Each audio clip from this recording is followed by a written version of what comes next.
टीका नहीं मंत्री को कोरोना हरियाणार मंत्री अनिल विज कोरोना पॉजिटिव चिन्हट होती।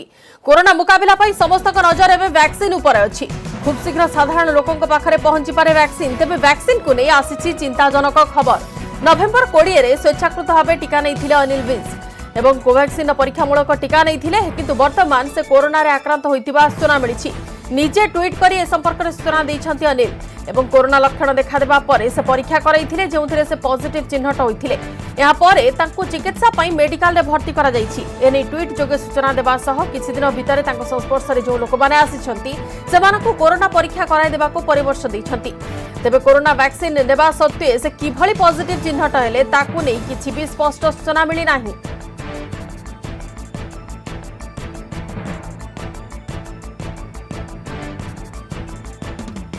अधिक आलोचना करिबा वरिष्ठ चिकित्सक इपारी वेंकटराव अच्छा आम सहित फोन लाइन रे। डॉक्टर वेंकटराव आपन को स्वागत करुछ न्यूज 8 नोडिया को।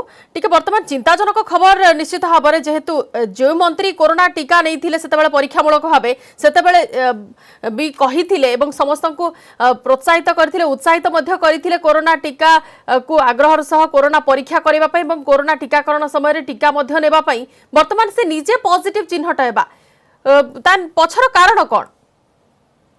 देखो बहुत इम्पोर्टेंट विषय है। वर्तमान से मंत्री हूँ कि साधारण जनता हूँ जिते कोरोना रे आक्रांत होती एटा गोटे बहुत ही चिंताजनक विषय। आम देखा पड़ो जे वर्तमान से केमिति अच्छंती केमिति रिकवर करछंती सेटा पई बेसी गुरुत्व दबा। जो वैक्सीन जो नहीं से गोटे क्लिनिकल ट्रायल रे योगदान करथिले।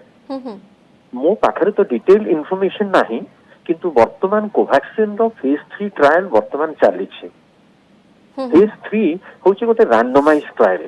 ता माने 100 जण लोक जदि भाग नेबे सेथिरे 50 जण वैक्सीन पाइबे एवं 50 जण को नामको मात्र टीका ता माने प्लासेबो दिया जिवो। वर्तमान एटा गोटे जेहेतु ब्लाइंडेड स्टडी ता माने जो लोक वैक्सीन पाउछंती से कोरोना वैक्सीन पाउछंती किंबा प्लासेबो पाउछंती ना लोक जानि परिबे ना डाक्टर जानि परिबे। एटा होची रिसर्च रो गोटे मूल मंत्र ब्लाइंडेड रैंडमाइज ट्रायल।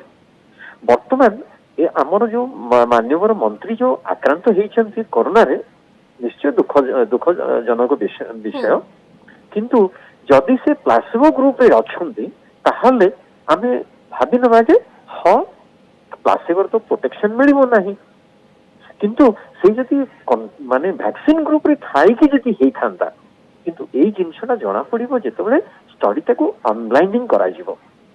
जदि मंत्रींकर देह जदि अत्यधिक खराब होची ताहले माने मु मोर माने एज ए साइंटिस्ट हिसाब रे कॉमन नॉलेज जणौची जे जदि अत्यधिक खराब हुए ताहले सेतेबेले स्टडी फोर्स हो अनब्लाइंडिंग करिया पई जे एटा जेहेतु प्लासेबो रे थिले ना अन्यतारे थिले माने एने कि अधिक आउरी गवेषणा करिवार आवश्यकता रहिछि। केउ कंडीशन रे तांकर एमिति कोरोना संक्रमित से हेले निश्चित भाबरे।